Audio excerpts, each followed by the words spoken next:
Hello friends, welcome back to my channel. आज हम most important adjustment कर रहे हैं कि फाइनल अकाउंट में कौन कौन से ऐसे एडजस्टमेंट होते हैं जो एग्ज़ाम पॉइंट ऑफ व्यू से बहुत इम्पॉर्टेंट है।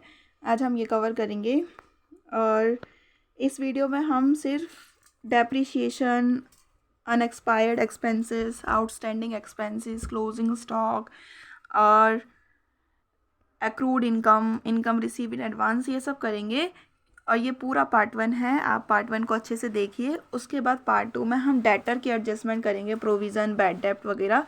पार्ट 2 में पूरा एडजस्टमेंट का, डेटर्स वगैरह का पूरा आपको कॉन्सेप्ट मिल जाएगा। पार्ट 1 को ध्यान से देखिए, फिर पार्ट 2 हम स्टार्ट करेंगे। पहला एडजस्टमेंट है closing stock is given in adjustment. अगर आपको क्लोजिंग स्टॉक गिवन है, ट्रायल बैलेंस आता है पहले, सबसे पहले आपको ट्रायल बैलेंस मिलता है क्वेश्चन में, बाद में आपको एडजस्टमेंट मिलती है कि ये एडजस्टमेंट आपको सॉल्व करनी है। अगर आपको क्लोजिंग स्टॉक गिवन है तो आप उसको कैसे शो करोगे, आप क्लोजिंग स्टॉक को कैसे बैलेंस शीट में और ट्रेडिंग अकाउंट, P&L अकाउंट, इनमें कैसे शो करोगे। पहली बात आप हमेशा याद रखना कि जितने भी एडजस्टमेंट होते हैं उनके 2 इफेक्ट होते हैं। एक बैलेंस शीट में शो होता है और एक P&L या ट्रेडिंग अकाउंट में शो होता है। हमेशा 2 इफेक्ट होते हैं, मिनिमम 2 इफेक्ट। जो ट्रायल बैलेंस के अंदर गिवन है उनके सिर्फ एक इफेक्ट होगा, बट जो एडजस्टमेंट में गिवन है जो भी चीज़ें आपको, उसकी 2 इफेक्ट होंगे। सो क्लोजिंग स्टॉक के भी 2 इफेक्ट होंगे, एक कि बैलेंस शीट में जाएगा और दूसरा ट्रेडिंग अकाउंट या P&L अकाउंट में जाएगा। ये 2 इफेक्ट होते हैं। क्लोजिंग स्टॉक क्या होता है? एसेट होता है। स्टॉक हमारा एसेट होता है, तो ये तो पता चल गया कि एसेट साइड जाएगा। Closing stock debit to trading account, ये तो पता चल गया बैलेंस शीट में एसेट साइड जाएगा। एक और एडजस्टमेंट बचा है कि ट्रेडिंग अकाउंट में कैसे शो करेंगे। ट्रेडिंग अकाउंट में हम इसको कैसे शो करते हैं, इसको हम क्रेडिट करते हैं ट्रेडिंग अकाउंट में। जैसे एंट्री क्या होती है, क्लोजिंग स्टॉक अकाउंट डेबिट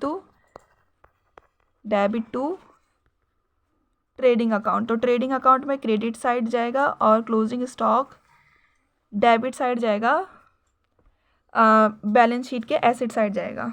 2 याद रखना आप, credit to trading account and we show in asset side of balance sheet. इतना आपको समझ आ गया है तो आगे बढ़ते हैं। अगर 2 अमाउंट गिवन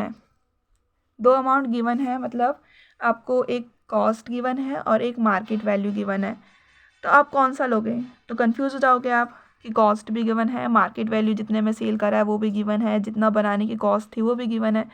आप हमेशा उसको कंसीडर करोगे जो इन दोनों में से कम हो, सबसे कम हो। जैसे आपको 20,000 का कॉस्ट एडजस्टमेंट में दे रखा है, closing value at the end of year and cost is 20,000 and market value is 50,000। तो आप हमेशा 20,000 वाले को लोगे, 50,000 वाले को नहीं लोगे। जो भी कम है, जिसकी वैल्यू कम है, उसको लोगे आप। 50,000 को देन आप कंसीडर नहीं करोगे। अगर आपको मार्केट वैल्यू कम दे दी 20,000 और कॉस्ट उसकी ज़्यादा दे दी है 45,000 या तो कुछ, तो आप हमेशा जो भी अमाउंट कम है आप उसको लोगे। अभी क्वेश्चन करेंगे सॉल्व तो आपको और अच्छे से आएगा। अभी इतना ही समझे, फिर बाद में हम क्वेश्चन सॉल्व करेंगे तब आपको आएगा कि कैसे ट्रीट करते हैं। अभी आप बेसिक थोड़ा याद रख लीजिए। फिर है आउटस्टैंडिंग एक्सपेंसेस। एक्सपेंसेस क्या होता है? लॉस होता है, एक्सपेंसेस पे करना होता है, तो वो डेबिट साइड आता है P&L अकाउंट में। सारे एक्सपेंसेस डेबिट साइड आते हैं, जैसे सैलरी, रेंट, पोस्टेज, टेलीग्राफ और स्टेशनरी एक्सपेंसेस, सारे एक्सपेंसेस डेबिट साइड आते हैं। तो वो एक्सपेंसेस डेबिट साइड आएगा P&L अकाउंट की। ये तो आपको पता ही होगा कि डेबिट साइड आता है। अगर आपने वो वाली वीडियो नहीं देखी जिसमें मैंने आपको फॉर्मेट बताया है कि कौन कौन से डेबिट आते हैं, कौन से क्रेडिट आते हैं, तो आप अभी उसको जाके देख सकते हैं। अगर आपको आउटस्टैंडिंग एक्सपेंसेस गिवन है तो इसके भी 2 इफेक्ट होंगे, मिनिमम 2 इफेक्ट होंगे आउटस्टैंडिंग के भी। पहला इफेक्ट होगा कि डेबिट साइड जो P&L अकाउंट है, जैसे सैलरी का आपको आउटस्टैंडिंग दे रखा है, तो सैलरी में ऐड हो जाएगा आउटस्टैंडिंग, सैलरी में ऐड हो जाएगा। और दूसरा है कि क्रेडिट साइड आएगा, ये क्रेडिट साइड ऑफ, मतलब लाइबिलिटी साइड आएगा। क्रेडिट नहीं लिखते इसको, लाइबिलिटी साइड लिखते हैं, liability side of balance sheet, क्योंकि आउटस्टैंडिंग सैलरी हमें पे करनी है, तो ये हमारे लिए एक लाइबिलिटी है, तो ये लाइबिलिटी साइड आएगा। दो इफेक्ट आपने समझ लिए होंगे। पहला वो डेबिट होगा, debit side of salary outstanding, मतलब सैलरी में ऐड कर देंगे आउटस्टैंडिंग। और सेकंड इफेक्ट क्या है, लाइबिलिटी साइड आएगा बैलेंस शीट की। आउटस्टैंडिंग एक्सपेंसेस का आ गया होगा आपको समझ कि add in particular expenses and show in liability side of balance sheet.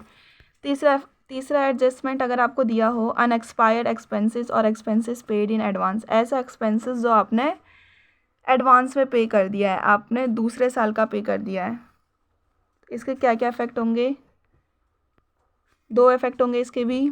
एक माइनस हो जाएगा एक्सपेंसेस से, जो भी एक्सपेंसेस आपको गिवन है, सैलरी गिवन है तो सैलरी में से माइनस हो जाएगा। और दूसरा एसेट साइड आएगा बैलेंस शीट के। अब एसेट साइड क्यों आएगा और माइनस क्यों होगा अभी देखते हैं।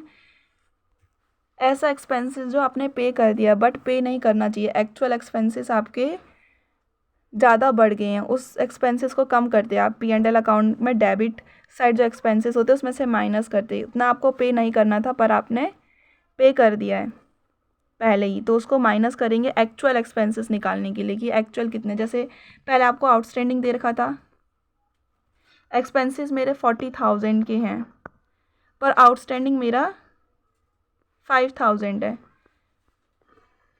तो टोटल एक्सपेंसेस कितने हैं 45,000। तो एक्चुअल एक्सपेंसेस आपने निकाल लिया ऐड करके। और अगर आपको एडवांस वाली एडजस्टमेंट कैसे करेंगे, जैसे आपको एक्सपेंसेस 40,000 के टोटल है, 40,000 के आपको ट्रायल बैलेंस में दे रखा है, एडजस्टमेंट में दे रखा है कि एडवांस में पे कर दिया आपने, जो एडवांस में कितना पे करा 10,000। इस 40,000 में 10,000 ऐसे हैं जो आपने एडवांस में पे कर दिए हैं।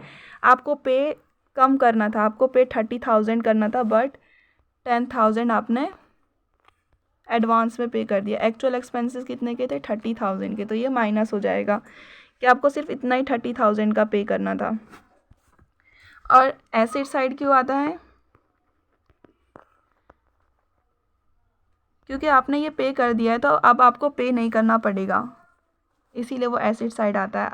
जैसे आपने 10,000 का अब पे नहीं करना पड़ेगा एक्सपेंसेस, क्योंकि आपने पहले ही 40,000 में पे कर चुके हैं, आपको अब 10,000 की पे करने की ज़रूरत नहीं है। तो आपके लिए एक एसेट है ये कि आप इसी में से दे दोगे जितना भी ये एडवांस है, तो ये asset side of balance sheet आता है। Unexpired expenses will show in particular will less in particular expenses, minus हो जाएगा एक्सपेंसेस से और डेबिट साइड आएगा P&L अकाउंट के। और फिर दूसरा क्या है, एसेट साइड आएगा बैलेंस शीट के, तो ये अनएक्सपायर्ड एक्सपेंसेस का है। And accrued and outstanding income, fourth है अक्रूड एंड आउटस्टैंडिंग इनकम, ऐसी इनकम जो आउटस्टैंडिंग है, आपको मिलना चाहिए था पर मिला नहीं, तो आप ऐड कर दोगे इनकम में। इनकम P&L अकाउंट के कौन सा साइड आता है, क्रेडिट साइड, क्योंकि इनकम प्रॉफिट होता है और प्रॉफिट क्रेडिट साइड होते हैं, सारे प्रॉफिट क्रेडिट साइड होते हैं, जैसे इनकम और कमीशन, ये सारे क्या होते हैं क्रेडिट साइड होते हैं। तो हम इसको ऐड कर देंगे, क्रेडिट साइड ऐड कर देंगे पार्टिकुलर इनकम में। जैसे कमीशन दे रखा है आपको, कमीशन आउटस्टैंडिंग दे रखा है तो कमीशन में ये ऐड हो जाएगा। जैसे कमीशन आउटस्टैंडिंग 2,000 दे रखा है तो वो कमीशन में ऐड हो जाएगा। और एसेट साइड आएगा बैलेंस शीट के, क्योंकि ये हमें मिलना है ना, तो ये हमारे लिए एसेट है, तो ये asset side of balance sheet आएगा। बहुत इजी एडजस्टमेंट है, समझोगे तो आपको आ जाएगा, जल्दी जल्दी सॉल्व कर लोगे आप क्वेश्चन पूरे। फिफ्थ एडजस्टमेंट है इनकम रिसीव इन एडवांस। अगर आपको कोई इनकम एडवांस में रिसीव हो गई है पर आपको मिलनी कम चाहिए थी, आपको ज़्यादा मिल गई है, एक्चुअल निकालने के लिए माइनस कर दोगे आप पार्टिकुलर इनकम में से। जैसे कमीशन एडवांस में मिल गया आपको तो वो आप माइनस कर दोगे एक्चुअल निकालने के लिए। इसमें हम एक्चुअल निकालते हैं P&L अकाउंट में। P&L अकाउंट के क्रेडिट साइड पहला होगा इफेक्ट कि माइनस कर दोगे पार्टिकुलर इनकम से, और लाइबिलिटी साइड आएगा बैलेंस शीट के, क्योंकि अब आपको परफॉर्मेंस भी करनी पड़ेगी। आपको इनकम तो मिल गई है पर आपके पास लाइबिलिटी है कि आप इसको परफॉर्मेंस करो, तो बैलेंस शीट के लाइबिलिटी साइड आएगा। तो इसके भी दो एडजस्टमेंट देख लिए, पहला माइनस होगा इनकम से और liability side of balance sheet आएगा। अब लास्ट है डेप्रिसिएशन। डेप्रिसिएशन की बहुत इजी एडजस्टमेंट है। सबसे पहले डेप्रिसिएशन क्या होता है, एक्सपेंस होता है, तो debit side of P&L account आएगा। और डेप्रिसिएशन की वजह से क्या होता है, एसिड की वैल्यू कम हो जाती है, तो बैलेंस शीट के एसिड साइड में से इसको हम माइनस कर देंगे। बहुत इजी एडजस्टमेंट है डेप्रिसिएशन की। सो आपको ये सारी एडजस्टमेंट समझ आ गई होगी। इसके बाद हम डेटर की कल करेंगे, आने वाले पार्ट्स में करेंगे। अगर आपको ये समझ आता है तो लाइक शेयर सब्सक्राइब करें and thank you for watching.